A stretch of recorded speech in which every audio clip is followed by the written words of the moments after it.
Hey guys, Shooter 5000 here. Kind of got a small little project here. I'm gonna make a air compressor to fit my John Deere 110. I got the 300 here. I don't have the 110 here yet. It's gonna kind of sort of look like the ones that they used to sell back in the day. I got this free compressor at the dump here. The pump works. The tank is rotted. I actually plumbed this pump up to a little twin stack tank over there and the 10 gallon, and it pumped them both up. The 10 gallon, it took a lot longer, but the twin stack, it took like a minute. Those are only 2 gallon tank, two 1 gallon tanks there. This is a 5 gallon tank. This one's from Tractor Supply. It was 25 bucks.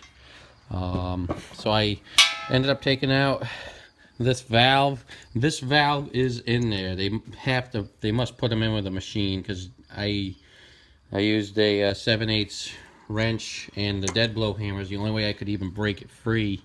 And it took quite a bit just to get that out. So they're in there, right? So so they don't leak.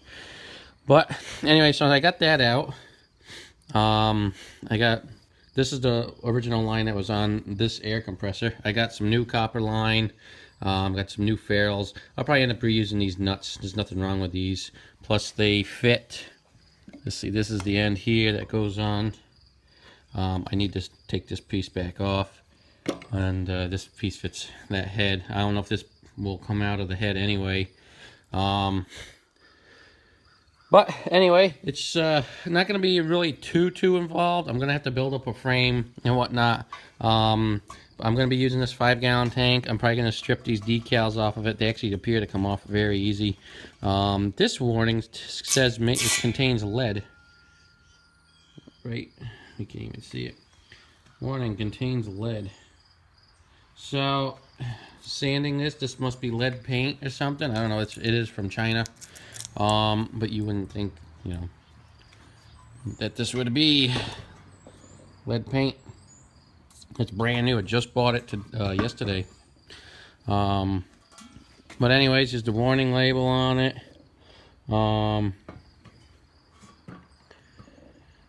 It just kind of tells you the basics.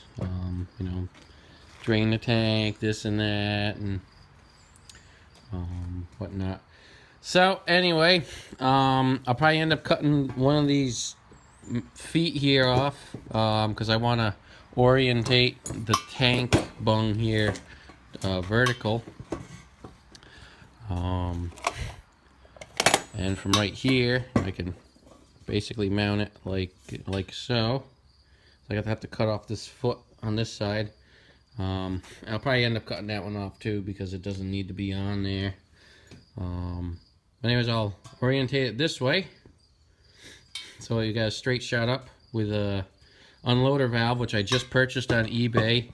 It's got the throttle cable on it, so that it'll rev up your engine when it calls for air and this and that, and it'll bypass when the tank reaches 125 psi. I think it cuts off at, and then it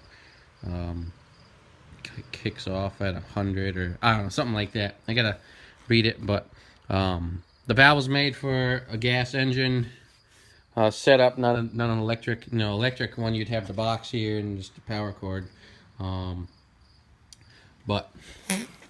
the pump works. You got oil in it. And then I put this piece of scuff pad in here as a air filter, which I think that's kind of all they were anyways. I'm gonna probably end up sandblasting this pump here. I already had this flywheel off. It's just a little dirty. Gotta just get the dirt off of it.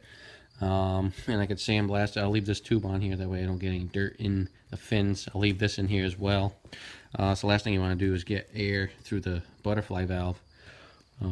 Here's your oil fill here. There's your drain here. I probably won't do anything about the oil. Like I said, just put new oil in it. I just gotta get my frame set up here, and this is actually be a perfect mock-up, because this is 13 inches and this flywheel has to be 13 inches from the mount on the other side. So I got to make it like 10 inches between the two hook over mounts on the 110, and the flywheel on the air compressor has got to be about 13 inches, 12 3/4 for the belt to run. So I can kind of use this here to mock it up. And I got some steel here. I was gonna make something else with it, but I got 8 feet of it. It's plenty heavy duty. Should be plenty to mount the tank to, and the compressor to. Should be plenty heavy for that. And I think that's gonna be about it. Not gonna cost too much money here. This tank was 25 bucks. I got this for free, the compressor unit. I got some new copper line over here so I can run it from the head. Copper line, got some ferrules. Here's some expanded metal so I can make a guard. I'm not gonna have the belt out in the open, and you know, someone gets their fingers sucked in it or something. So yeah, you know, probably about $100 with everything. That's really about it. Not too expensive, really. If you had to buy this unit, I don't know how much these are, but they can't be too much more. And it's fairly similar to what the John Deere one was, except that I think the John Deere pump had 2. It was a 2-stage. But this one seems to pump enough air the way it is. Certainly enough to do tires or fill up a air mattress or something. So I'm gonna get going on this, and you know, start modifying this tank. This is a 5-gallon tank, just so you know. They had an 11-gallon tank that was, I think, 55 bucks or something, and then at Lowe's they have a 7-gallon tank which looks really similar to the John Deere tank. It was longer and skinnier than this. This is kind of big, but I didn't really want to pay 60 bucks for just because the tank looked almost perfect in size. What size is this?